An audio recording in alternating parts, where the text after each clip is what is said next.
Thank you, Acting Speaker, and I rise to speak on the Water Legislation Amendment Bill 2023. Disappointingly, this, like the other bill being discussed in the parliament this week, are both bills that are hangovers from the last parliament. The last bill lapsed as the government didn't prioritise regional communities once again and do the work to ensure this was addressed in the last parliament as was promised.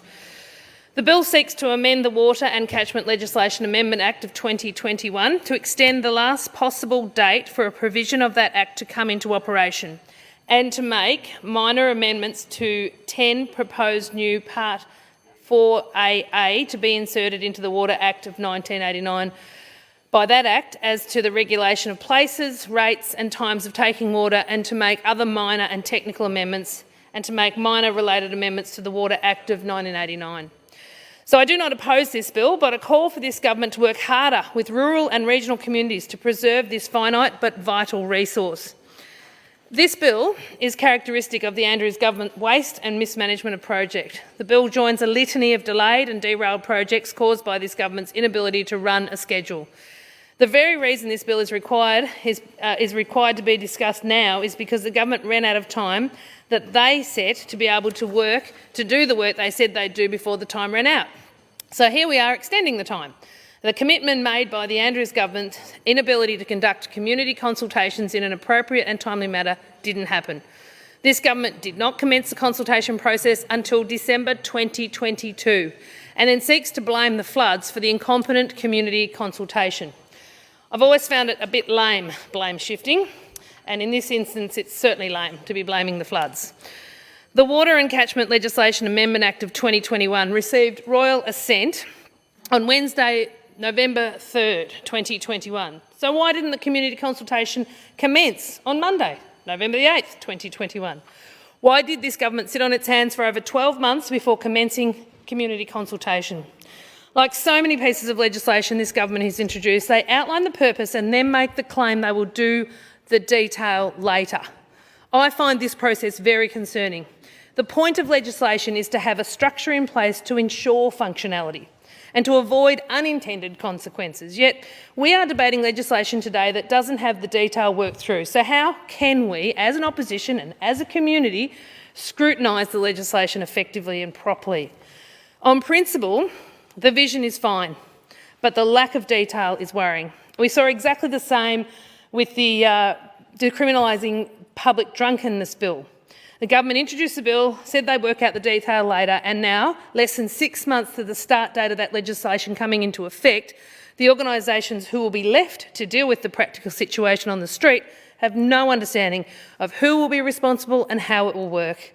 That, to me, does not reflect a government who is interested in caring. It demonstrates the aim of this government is to get headlines into the public eye so they look like they care and then don't bother to get around to do the work.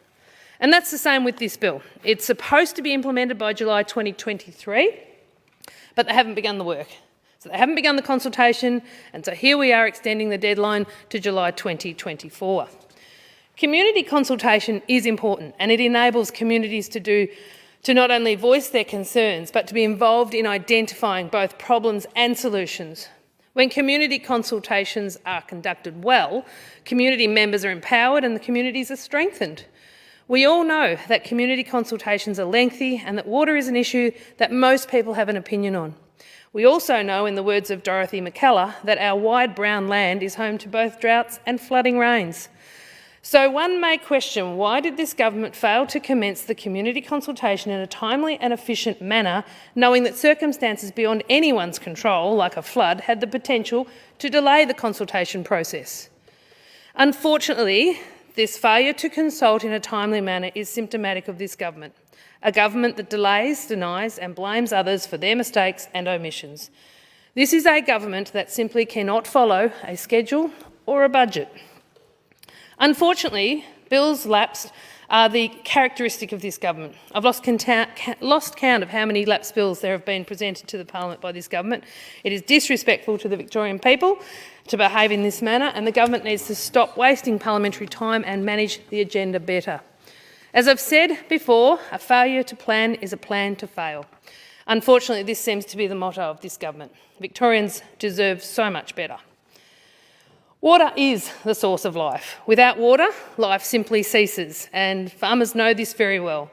Water is the lifeblood of all our communities, both rural and urban, and it is due to the importance of this that stewardship of water must be prioritised. This bill recognises this and seeks to provide stakeholders with assurances of what will happen in times of shortfalls. By 2050, the world's population will exceed 9 billion people. The Food and Agricultural Organisations of the United Nations projects that world food demand may increase by 70% by 2050. Or to put it another way, we have 7% of the world's crust that we can farm, that is arable. Now, in the next 50 years, we have a challenge in front of us. It's about 500 years since we started organised farming, where we didn't hunt and gather, but we used fences and had crops and flocks. So in the last 500 years, we produced a certain amount of food.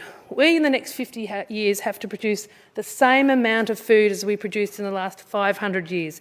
That, by anyone's imagine, is an incredible task in front of us. So to feed 9 billion people, steps need to be taken to ensure there is food security. And food security is when all people, at all times, have physical and economic access to sufficient, safe and nutritious food that meets their dietary needs and food preferences for an active and healthy life. Ensuring reliable access to water for communities, agriculture and horticulture is one step in this direction. During my Nuffield scholarship travels, where I studied food policy around the world, it was very evident and obvious that we had a major challenge in front of us, with only 7% of the earth being arable, that we had to find ways, and desperately have to find ways, to make sure we have a suitable and available land for our crops and our stock. By 2050, as I've said, we will need to produce a huge amount of food, the same amount as we produced in the last 500 years. Supply will outstrip demand as we see more developing countries want food and good quality food. So it's pleasing today to see in reports that 1,000 scientists have signed a petition to support meat production, and the fact that they value and understand that it's important to have meat in your diet. It's not bad for the environment, it's not bad for your health. Now, I'll always value people to have the right to choose whatever they want to eat, but to tell others they can't do it, I don't support. So you don't have to be a rocket scientist to acknowledge that a global population exceeding 9 billion people requiring 70% more food on 7% of the Earth's crust poses some challenges. It will require innovation, it will require perseverance, and it will require dedication. Fortunately, these are attributes of the Victorian agricultural and horticultural communities. It is with these talents that will be harnessed by this bill to ensure that water is used effectively and productively. A sustainable and resilient Victoria needs agriculture and horticulture sectors that are strong and vibrant. For agriculture and horticulture to thrive, the right to farm needs to be protected and preserved. Farmers of all stripes, be they cattle producers or cereal growers, need assurances from all governments that their right to farm will continue without interference. The competition for precious resources will only continue to increase, and governments need to work with rural sectors to ensure that the food that will be required into the future will be able to be produced. This government must not let less perfect be the enemy of good, and continue to strive to strike the balance needed to protect and preserve the right to farm. Water is vital for survival of humanity. This bill takes some positive steps towards ensuring the consistent management of this resource throughout Victoria. I do not oppose the bill, but note that there is another example of yet another lapse bill, something that is far too common in this place and emblematic of the Andrews government's level of chaos and inability to follow through. It lacks detail, and that concerns me. This government's arrogance is highlighted by their failure to commence and the necessary community consultation in a timely and competent manner. This government needs to do better and be more proactive in its engagement with Victorians, not just those who reside in the metropolitan area.